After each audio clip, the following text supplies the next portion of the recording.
안녕하세요. 김성길 목사와 함께하는 GTS 말씀 묵상 시간입니다. 오늘은 8번째 주간의 넷째 날 묵상이고요.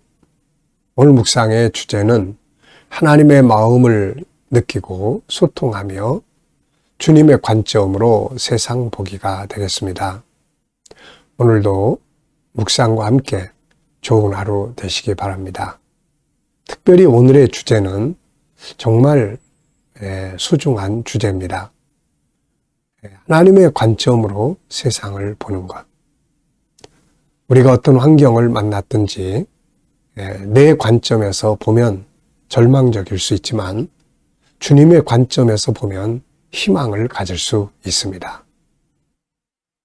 요셉은 노예로 팔려갔지만 그것을 사람의 관점에서 보지 않고 사람의 관점에서 봤다면 형제들에 대한 분노와 절망감, 미래에 대한 불안감으로 아마 살아 있기가 힘들었을 거예요. 그런데 그는 하나님의 관점으로 그 사건을 봅니다. 하나님이 왜 나를 이곳에 보내셨을까? 이렇게 생각을 해야지 형제들이 나를 팔아먹었어. 이렇게 보지 않았던 거죠. 이게 바로 승리의 비결입니다.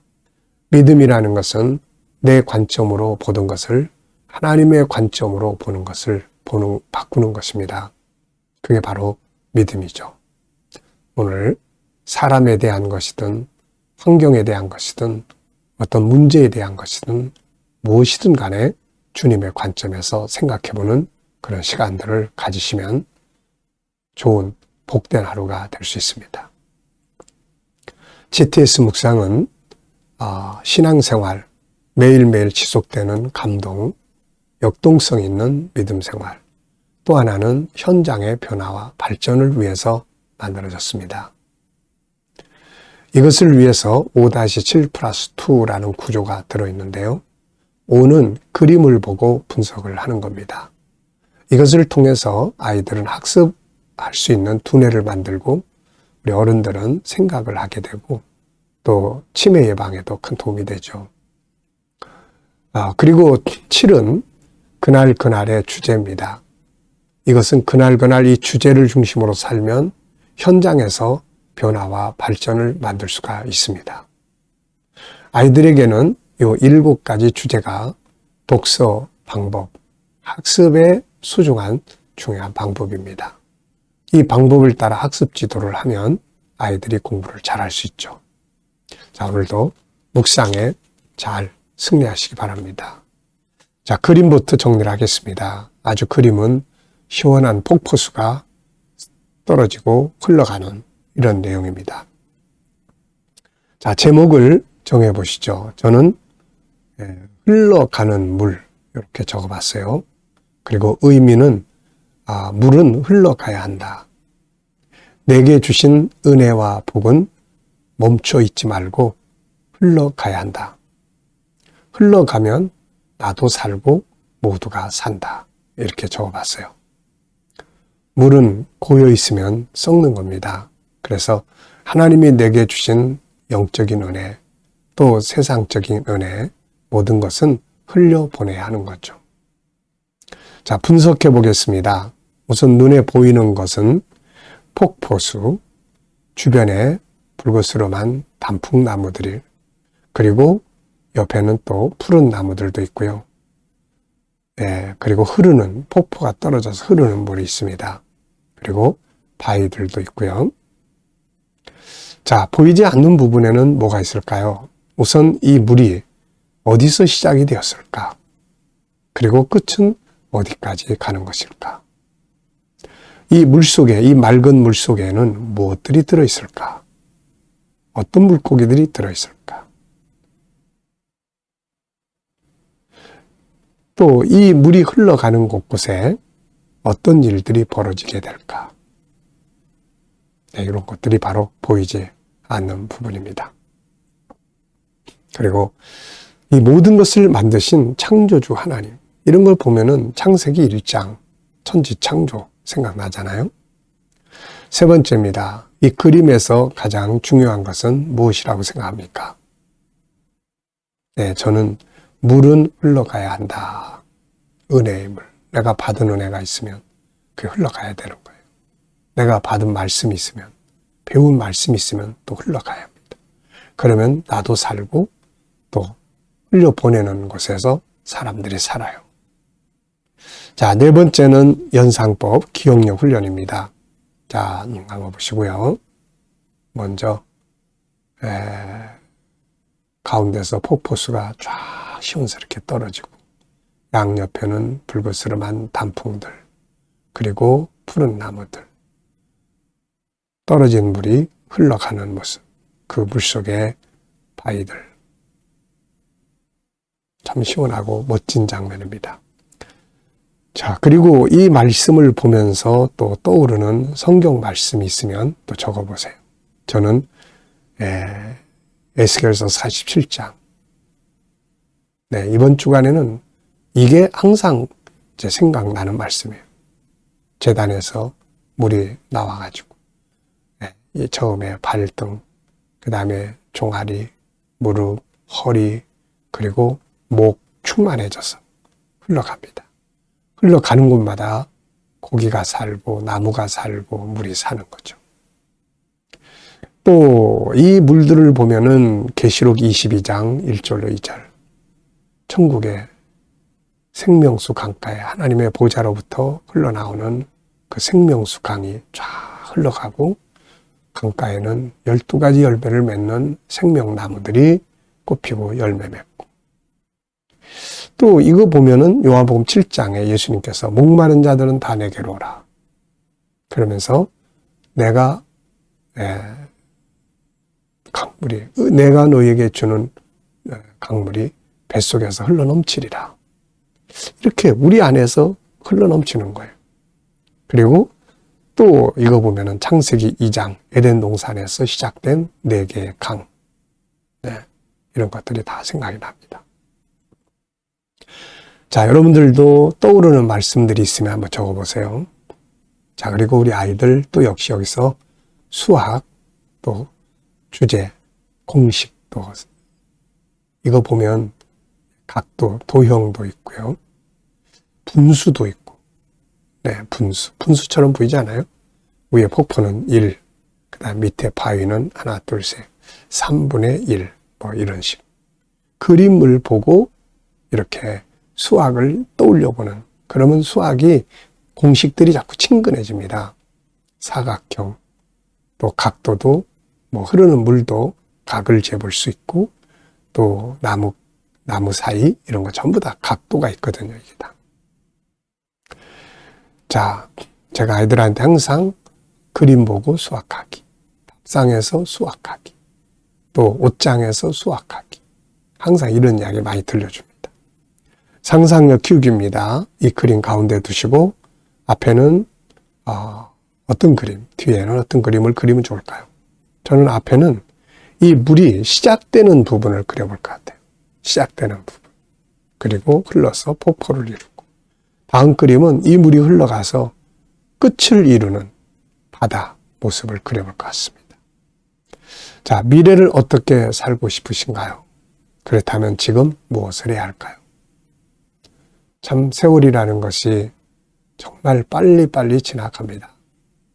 금방 미래가 오늘이 되고, 오늘은 금방 과거로 흘러가고, 그러면서 하나님 앞에 돌아갈 시간도 금방 우리 앞에 오게 되는 거죠. 자, 미래, 준비된 미래를 가지고 있다면은 얼마나 좋겠습니까? 미래 비전을 만들고 가야 될 방향성들을 정해보고, 그리고 그걸 위해서 준비하는 것이 필요하죠. 제가 아이들한테 이 말을 많이 항상 합니다. 미래에 사과를 얻고 싶으면 지금 뭐를 해야 될까? 자, 오늘 본문 읽어보겠습니다. 창세기 12장 1절, 여호와께서 아브라함에게 이르시되 너는 너의 고향과 친척과 아버지의 집을 떠나 내가 네게 보여줄 땅으로 가라. 내가 너로 큰 민족을 이루고 네게 복을 주어 내 이름을 창대하게 하리니 너는 복이 될지라. 내가 너를 축복하는 자에게는 내가 복을 내리고 너를 저주하는 자에게는 내가 저주하리니 땅의 모든 족속이 너로 말미암아 복을 얻을 것이라 하신지라. 이에 아브라함이 여호와의 말씀을 따라갔고 롯도 그와 함께 갔으며 아브라함이 하란을 떠날 때에 75세였더라. 아멘. 자, 감사한 것도 적어보십시오. 어제 하루 보내시면서 감사한 것들. 힘들면 힘든 대로 또 그 속에 감사 조건 생각해 보시고요. 오늘 하루 또 시작하면서 감사하고 싶은 거 적어보시고 미래의 비전과 미래의 꿈을 놓고 또 감사하고 싶은 거 적어보십시오. 자, 오늘의 주제는 주님의 마음 생각하고 소통하며 주님의 관점으로 세상을 보는 것입니다. 먼저 이 말씀 속에 나타나고 있는 주님의 마음은 무엇일까요? 네, 저는 3가지를 적었는데요. 첫째는 복의 근원이 되라. 너는 복의 시작점이 되라. 너를 통해서 복을 흘려보내는 삶을 살아라. 이게 주님의 마음인 것 같습니다. 또 선교적 삶, 인류를 구원할 구원의 삶. 또 아브라함이 하나님의 말씀을 따라갔습니다. 그래서 말씀 따라 사는 삶. 이것이 바로 주님이 원하시는 마음이 아닐까 싶습니다. 두 번째는 오늘 주님을 기쁘시게 하기 위해 할 수 있는 일들은 무엇일까요? 오늘 하루 내 삶을 통해서 주님을 속상하게 하는 게 아니라 기쁘시게 하는 삶을 산다는 게 그게 얼마나 중요한 일이겠습니까? 저는 4가지를 적어봤습니다. 첫째는 감사함으로 사는 것. 주님은 감사의 제사를 기뻐하세요. 네, 소와 양보다도 살찐 소를 드린 것보다 감사로 제사를 드린 자가 여호와를 영화롭게 한다고 하셨어요. 두 번째는 주님의 관점에서 생각하고 사는 것. 그러면 하나님 기뻐하세요. 믿음으로 사는 거니까요. 세 번째는 말씀을 따라 사는 것. 어떤 일을 할 때, 이럴 때 사용해야 할 말씀은 뭐지? 한번 생각해보고 주님이 떠오르게 하는 말씀을 따라 사는 것. 네 번째는 오늘도 나를 통해서 뭔가 이렇게 은혜가, 복이 흘러가게 하는 것. 이런 것들이 바로 하나님을 기쁘시게 하는 일이 아닐까 싶습니다. 자, 3번째입니다. 하나님의 관점으로 나의 삶 살펴보기예요. 자, 여기 보면은 나의 삶, 업무, 공부, 환경, 문제, 비전, 관계 여러 가지가 있습니다. 이 중에서 한 가지를 선택을 해서 주님의 관점으로 한번 생각을 해보는 거예요. 저는 2가지 면에서 봤습니다. 하나는 나의 생활. 인간적인 관점으로 보면은 이만큼 일했으면 이제 좀 쉬지 이런 생각도 들고 때로는 좀 천천히 하지 뭐 이런 생각도 들고 여러 가지 그런 때로는 참 피곤하다 하는 생각도 드는데 이 주님의 관점에서 한번 이렇게 쫙 보면은 이게 전혀 막 달라집니다. 아직 끝난 게 아니다. 네, 더 성실하게. 제가 오래전에 이제 개척 막 시작하고 몇 년 됐을 때요. 어느 곳에 신방을 해야 되는데 그날따라 너무 피곤해가지고 너무 많이 또 일들이 있었고 그래서 그냥 내일 하지 뭐 이러고 생각하고 누워있는데 무슨 생각이 딱 떠오르냐면은 야, 오늘 이 신방이 너의 인생에서 마지막으로 하는 일이라면 어떻게 하고 싶으냐? 그런 생각이 딱 떠오르는 거예요. 내 인생에서 마지막으로 해야 될 일이다. 여러분 같으면 어떻게 하시겠습니까? 그 일이 내일 하지 뭐 그랬다가 이게 인생에서 마지막 일이야. 마지막으로 하는 거야. 그러면 어떻게 할 것 같아요? 당연히 하겠죠. 그래서 저도 그 생각이 딱 나가지고 다시 일어나서 갔다 온 일이 있습니다. 이게 내 관점과 하나님의 관점에서의 차이점이에요. 내가 하는 일들이 내 관점에서 봤을 때는 별로 쓸모없는 일 같이 보일 때도 있지만 하나님의 관점에서 볼 때는 그 일이 너무너무 소중할 수가 있게 되는 거죠. 그걸 통해서 누군가가 또 구원받을 수 있으니까요. 자, 이렇게 하나님의 관점으로 보면 참 모든 게 다 바뀌게 됩니다. 두 번째는 이제 비전입니다. 나의 비전에 대해서 내 관점에서 보는 거하고 주님의 관점에서도 아마 이렇게 보는 거예요. 내 관점에서 보면은 미래의 일이기 때문에 이게 제대로 될까? 안 되면 어떻게 하지? 이런 염려도 있지만 주님의 관점에서 보면 항상 유익하게, 항상 선을 이루시고 항상 넘치도록 일을 하시는 분이 하나님이시거든요. 그래서 항상 비전도 주님의 관점에서 보면 희망이 생기게 되는 겁니다. 오늘 여러분도 여러분의 삶, 업무, 인간관계 뭐든지 간에 내 관점에서만 보지 마시고 주님의 관점에서 한 번씩 생각해 보시기 바랍니다. 질문 만들어 보겠습니다. 먼저 3절에서 너를 축복하는 자인 내가 복을 내리고 너를 저주하는 자에게 내가 저주하리니 땅의 모든 족속이 너로 말미암아 복을 얻을 것이라 하신지라. 이걸 질문으로 만들어 보면 어떻게 만들면 좋겠습니까? 왜, 무엇을, 어떻게, 만약 이런 용어를 넣어보세요. 저는 하나님이 아브라함을 지켜주시는 이유가 무엇인가? 하나님이 아브라함을 지켜주시는 이유, 보장하시는 이유가 무엇 때문인가? 바로 복의 근원으로 삼으시려. 인류 구원이 그를 통해서 시작이 되니까 누가 그를 해치면 안 되잖아요. 그래서 이 선교의 삶에 여기에는 하나님의 보장하심이 있다 하는 것을 알 수가 있죠. 두 번째는 비전에 대한 질문입니다. 여러분들도 여러분의 비전에 대해서 질문을 만들어 보세요. 나는 비전이 있는가? 나의 비전은 무엇인가? 비전을 위해서 뭘 준비해야 되는가? 저는 항상 비전은 이제 정리되어 있으니까요. 나의 비전을 위해서 해야 될 일은 뭔가? 건강 관리 잘해야 되고 또 제가 이제 마지막으로 해야 될 일들은 그동안 늘 해왔던 선교적 사명과 함께 또 하나는 다음 세대 양육을 위한 GTS 전문가가 되는 겁니다. GTS의 아주 달인이 되는 거죠. 달인. 그래서 이거를 잘 통해서 이걸 활용해서 아이들이 공부 잘하게 만들고 정말로 훌륭한 다음 세대로 만들어질 수 있는 시스템을 만들고 이제 이런 것들이죠. 자, 오늘도 묵상하겠습니다.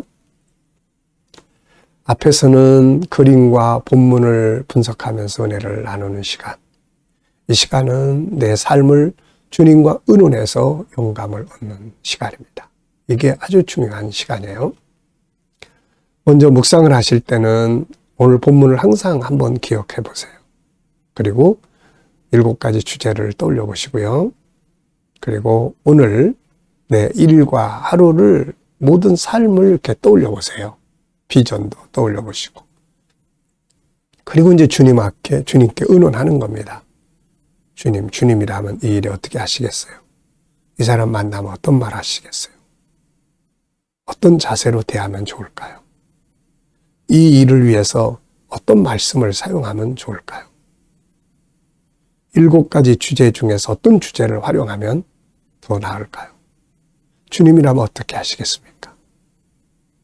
이렇게 묻고 기다려 보면은 이 영감이 떠오릅니다. 이 영감을 가지고 살아야 내가 생각하고 내가 경험하고 내 감정을 가지고 사는 것보다 그걸 뛰어넘어야 돼요. 그게 훨씬 더 나은 삶을 만들게 됩니다. 자, 기도하고 마치겠습니다. 주님, 오늘도 묵상으로 또 하루 시작합니다. 복된 하루 되게 하여 주옵소서.